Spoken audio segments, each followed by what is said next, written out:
வணக்கம்.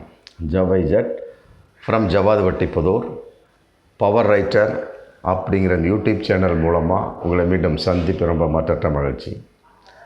அத்தோட எங்கள் சேனலை சப்ஸ்கிரைப் பண்ணுங்கள், பெல் பட்டன் அழுத்த மறந்துடாதீங்க. அத்தோட எல்லாத்துக்கும் ஷேர் பண்ணுங்கள். அதாவது கோடம்பாக்கத்துக்கு போனால் தெரியும், இன்றைக்கும் நான் கதாநாயகனாக வந்து விடுவேன், கதாநாயகியாக வந்து விடுவேன் அப்படிங்கிற மாதிரி பலவிதமான பேர் இன்றைக்கும் க்யூவில் நின்றுட்டு தான் இருக்காங்க. சினிமாவில் நிஜ வாழ்க்கையில் வந்து அவங்க கதாநாயகனா கதாநாயகி அப்படிங்கிறது தெரியாது, ஆணாக இருக்கட்டும் பெண்ணாக இருக்கட்டும். ஆனால் சினிமாவில் எப்படியாவது வந்துடணும் கதாநாயகனாக அல்லது கதாநாயகியாக.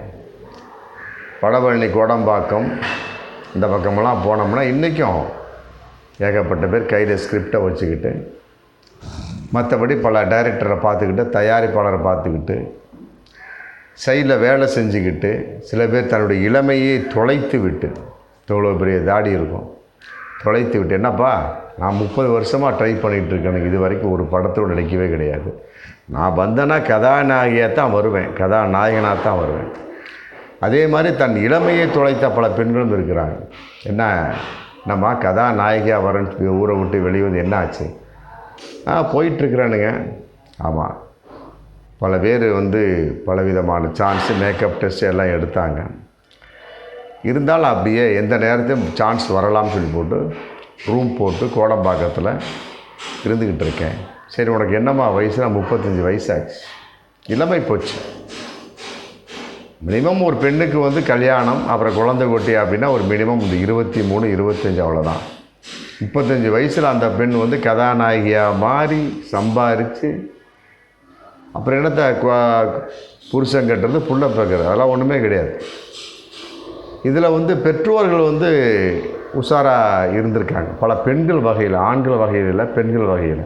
அம்மா நீ ஒன்றும் கதாநாயகியாக வர வேணாம், முதல்ல உனக்கு கல்யாணம் பண்ணி கொடுத்துட்டு அப்புறம் பின்னால் வந்து நீ உன் லைஃப்பை எப்படி ஓட்டிக்க அப்படின்னு சொன்ன பெற்றோர்கள் இருக்கிறாங்க. அதன் அடிப்படையில் பல பெண்கள் வந்து தப்பித்து விட்டார்கள். பொதுவாக கதாநாயகி அப்படின்னா இன்னும் பலவிதமான பிரச்சனைலாம் இருந்துகிட்ருக்கு. நம்ம அதெல்லாம் நம்ம பார்க்குறோம் இல்லையா? நம்ம அது தமிழ் சினிமா உலகத்தில் சில பிரச்சனைகள், மலையாள சினிமா உலகத்தில் பல பிரச்சனை. இப்போ பார்த்தோம்னா ஹேமா கமிட்டிங்கிற கான்செப்ட்டு, ஆமாம், பாலியல் வன்கொடுமைகள், பாலியல் சீண்டல்கள், மற்றபடி வந்து படுக்கைக்கு அழைப்பது, அப்புறம் அட்ஜஸ்ட்மெண்ட் செய்வது, இதெல்லாம் பலவிதமாக இருக்குது. ஆமாம், மலையாளம், மற்றபடி தமிழ் சினிமாவிலே இப்படின்னா அப்புறம் ஹிந்தி சினிமா சொல்ல வேண்டிய அவசியமே கிடையாது. ஹிந்தி சினிமாவில் இன்னும் ரொம்ப மோசம். ஆமாம், அதாவது வந்து கதாநாயகி ஒப்பந்தம் பண்ணிட்டாங்க அப்படின்னா உடனே அதுக்கு தகுந்த மாதிரி எத்தனை நாட்கள் அந்த கால் ஷீட் இருக்கோ அத்தனை நாட்களுக்கு வந்து இரவு நேரத்தில் வந்து அந்த கதாநாயகி வந்து புக் பண்ணிடுவாங்க. அப்படிங்கிறப்ப தயாரிப்பாளர், அப்புறம் கதாநாயகன், மற்றபடி வந்து இயக்குனர் அப்படின்னு அவர்கள் அனுபவித்து முடிக்கக்கூடிய ஒரு சூழல். இதற்கெல்லாம் ஒப்புக்கொண்டு அட்ஜஸ்ட்மெண்ட் பண்ணவங்க தான் வந்து ஹிந்தியில் வந்து பெரிய ஆளாக இருக்க முடியும். ஆமாம், எத்தனையோ ஃபீல்டு, ஆனால் அதில் வந்து ஹிந்தி ஃபீல்டு வந்து ரொம்ப இன்னும் மோசமாகத்தான் இருந்து கொண்டிருக்கு அப்படிங்கிற மாதிரி தான் தகவல் இன்றைக்கி போயிட்டுருக்கு. தமிழையாவது கொஞ்சம் ஒத்துக்கலாம், மற்றபடி வேறு ஃபீல்டே ஒத்துக்கலாம். ஹிந்தி அப்படி கிடையவே கிடையாது. இப்படி வல்லூர்களை போன்று கொத்தி தின்று விடுவார்கள். அப்புறம் சான்ஸு கொடுப்பாங்க, அப்புறம் அதுக்கு பின்னால் வந்து அப்படியே தட்டு மாதிரி வர வேண்டியதான். பெரிய ஆளாக வந்தால் ஆச்சு இல்லையா, 2 படம் 3 படத்தோடு அப்படியே கிராமத்துக்கு புறப்பட்டு போய் அதோட செட்டுட்டு மற்ற ஷோஸை வேறு ஏதாவது பார்த்துட்டு அப்புறம் அப்பா அம்மாவோட சேர்ந்து வாழ்க்கையை ஓட்டுவது, இல்லை இளமை தொலைந்து போயிடுச்சுன்னு சொல்லி போட்டு வேறு ஏதாவது வேலையை பார்ப்பது அப்படின்னு போயிட வேண்டியதான். இந்த மாதிரிலாம் வந்து ஹிந்தி சினிமா சம்மந்தப்பட்ட வகையில். மற்றபடி கதாநாயகிக்காக அலைந்து கொண்டிருக்கக்கூடிய பல பெண்களுடைய ஒரு வாழ்க்கை வந்து இன்றைக்கி போராட்டமாக இன்றைக்கி இருந்துகிட்டு தான் இருக்குது. சில பெண்களுடைய வாழ்க்கை அப்படி கிடையாது. ஆமாம், திடீரென்று ஒரு ஃபோன் வரும், உடனே நீ தான் கதாநாயகி அப்படிம்பார். இயக்குனரை சொல்லுவார், தயாரிப்பாளர் சொல்லுவார், எங்கேயோ ஒரு நாள் வந்து பார்த்துருப்பார். ஆமாம், இல்லை ஏதோ ஒரு ஃபோட்டோவை காமிச்சு ஏதோ ஒரு விளம்பரத்தில் பார்த்துருப்பேன், யாரா இந்த பொண்ணு வந்து இந்த கதைக்கு வந்து சூட்டபிள் ஆகுவாங்க, இந்த பொண்ணை புக் பண்ணுவோம் அப்படின்னு சொல்லிட்டு உடனே ஃபோன் வரும். இந்த மாதிரிலாம் நடந்த சம்பவம் உண்டு. அதை போன்று ஒரு சம்பவமா இல்லை அதை விட மிக எளிதான சம்பவமா அப்படிங்கிறது தெரியல.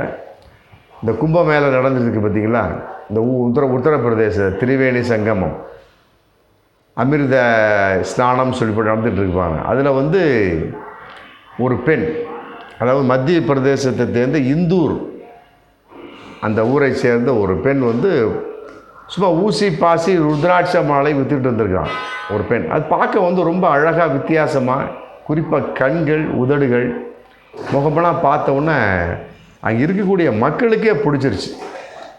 என்ன பண்ணுறாங்க, அந்த பொண்ணுக்காக ஒரு ஊசியை வாங்க வேண்டியது, பாசியை வாங்க வேண்டியது, ஏதோ ருத்ராட்ச மாலையை வாங்கிட்டு வாமாஞ்சி போல ஒரு செல்ஃபி எடுக்கலாம்னு சொல்லி அந்த பொண்ணோடு சேர்ந்து செல்ஃபி எடுக்க ஆரம்பிச்சிட்டாங்க அங்கே வரக்கூடிய இளைஞர்கள்லாம். ஆமாம், இது அப்படியே பிரபலியமாக போச்சு. இதை பார்த்துட்டு ஒரு யூடியூபர் அப்படியே வந்திருக்கிறார். இத்தனையோ யூடியூபர் வந்திருப்பாங்க கும்பமேளாவுக்கு. ஒரு முக்கியமான ஒரு யூடியூபர், ஒரு கற்பனைக்கு ஒரு ஒத்துப்போன ஒரு யூடியூபர் வந்திருக்காரு. வந்தவொடனே என்னடா இந்த பெண் வந்து ரொம்ப வித்தியாசமாக இருக்காளே அப்படின்னு சொல்லி இந்த பொண்ணை வந்து நம்ம வாங்குகிற மாதிரி, மற்றபடி அதோட பெண்ணோடு பேசுகிற மாதிரி ஒரு வகையில் வந்து ஃபோட்டோ எடுத்து அந்த பெண்ணை என்ன பண்ணிட்டார், தன்னோட யூடியூப்பில் வந்து அப்லோடு பண்ணிட்டார். அப்லோடு பண்ணவுடனே ஃபுல்லாக உலகமே பரவிடுச்சு. ஆமாம், மற்றபடி அந்த பெண்ணுடைய ஒரு படத்தை வந்து வாட்ஸ்அப்லேயே போட்டு விட்டுருப்பார் போல், எல்லாம் ஃபுல்லாக பரவணுன்னா இதை வந்து ஒரு டைரக்டர் பார்க்குறாரு. யார்? ஹிந்தி டைரக்டர். அவர் பேர் வந்து சனோஜ் மிஸ்ரா அப்படிங்கிற ஒரு டைரக்டர். நடந்த சம்பவங்க, ஒரு 3 நாளைக்கு முன்னாடி நடந்த சம்பவம், இது கட்டுக்கதையெல்லாம் கிடையாது. சனோஜ் மிஸ்ரா அப்படிங்கிற ஒரு இயக்குனர் பார்க்குறார். அவர் வந்து கையில் ஒரு சப்ஜெக்டை வச்சுக்கிட்டு, அதாவது வந்து தி டைரி ஆஃப் மணிப்பூர் சம்மந்தப்பட்ட கதை. மணிப்பூரில் எரிஞ்சது வச்சிங்களா, 2 பெண்களை நிர்வாணம் இழுத்துட்டு போனது, மற்றபடி இங்கே இருக்கக்கூடிய 2 இனங்களுக்கும் இடையே நடந்து கொண்டு இன்றைக்கும் நடந்துகிட்டு இருக்கிற மிக அக்கப்போர், மற்றபடி வந்து போராட்டங்கள், மற்றபடி தீ வைப்புகள், கொலை, பாலியல் வன்கொடுமைகள், அத்துமீறல்கள், பெண்களை வந்து கொடூரமாக கொலை செய்தெல்லாம் வந்து வச்சுட்டு அவர் சப்ஜெக்ட் பண்ணிவிட்டு தி டைரி ஆஃப் மணிப்பூர் அப்படின்னு படம் எடுக்கிறதுக்கு ஒரு கையில் ஒரு சப்ஜெக்ட் வச்சுருப்பார் போல இருக்குது. அதுக்கு வந்து கதாநாயகத்தில் அலைஞ்சிட்டு இருந்திருப்பார் போல இருக்குது. டக்குன்னு அவர் கைக்கு வந்து இந்த பெண்ணினுடைய வாட்ஸ்அப்பு அந்த உருவம், மற்றபடி வந்து சமூக வலைத்தளத்தில் போனோம்னா இந்த மகாராஷ்டிரா மாநில இந்துப்பூரை சேர்ந்த இந்த பெண்ணினுடைய ஒரு ஃபோட்டோ கிடச்சிருக்கு. யார் போட்டாங்க அப்படிங்கிறது தெரியல.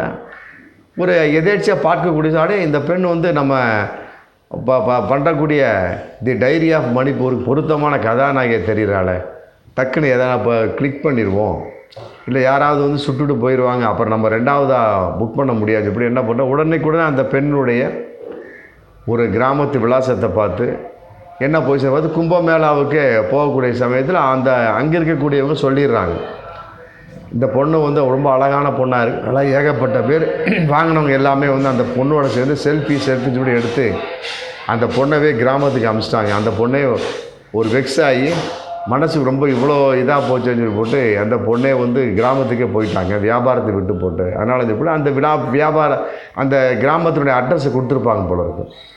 கொடுத்தோன்னே நேராக அந்த ஊருக்கே போயிட்டார். இது யார்? சனோஜ் மிஸ்ரா அப்படிங்கிற இயக்குனர், ஹிந்தி பட இயக்குனர்.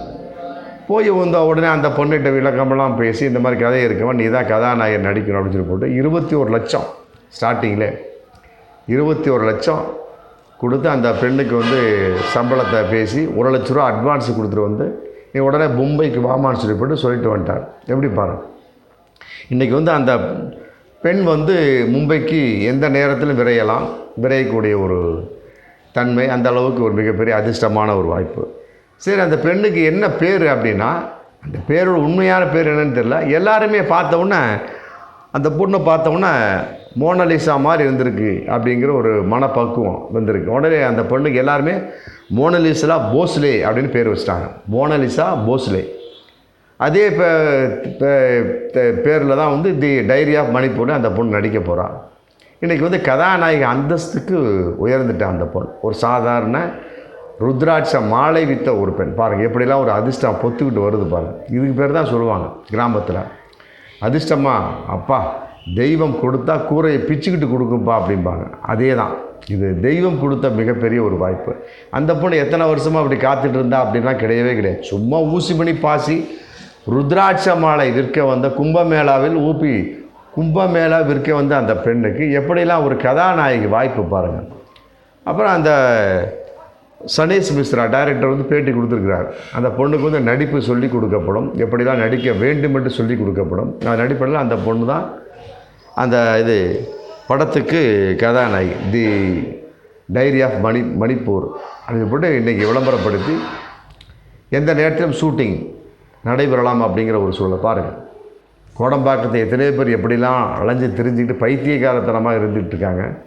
எத்தனையோ சினிமாவில் அப்படி தெலுங்கு படத்துலையும் சரி, மற்றபடி மலையாள திரை உலகிலும் சரி இருந்துகிட்ருக்காங்க. இன்றைக்கி வந்து ஒரு ஊசி பண்ணி பாசி வித்த ஒரு பெண்ணுக்கு அழைத்த அதிர்ஷ்டத்தை பார்க்கிட்ட உண்மையிலே இதுதான் உண்மையான அதிர்ஷ்டங்கள். கதாநாயகி அவர் தேடிக்கொண்டிருந்தாலுமே கூட அதை ஒருத்தர் வாட்ஸ்அப்பில் போட்டு அதை இவர் பார்த்து கிராமத்துக்கே தேடி அந்த இயக்குனர் போய் புக் பண்ணி அவருடைய கதைக்கு அந்த முகம் அந்த அழகு பொருத்தமாக இருந்திருக்கும் போது டக்குன்னு கிளிக் பண்ணிட்டார். பாருங்கள், இந்த மாதிரிலாம் ஒரு அதிர்ஷ்டம் வர்றதுக்கு ரொம்ப ரொம்ப கொடுத்து வச்சுருக்கோம். பார்ப்போம் மீண்டும் அடுத்த வீடியோ. நன்றி.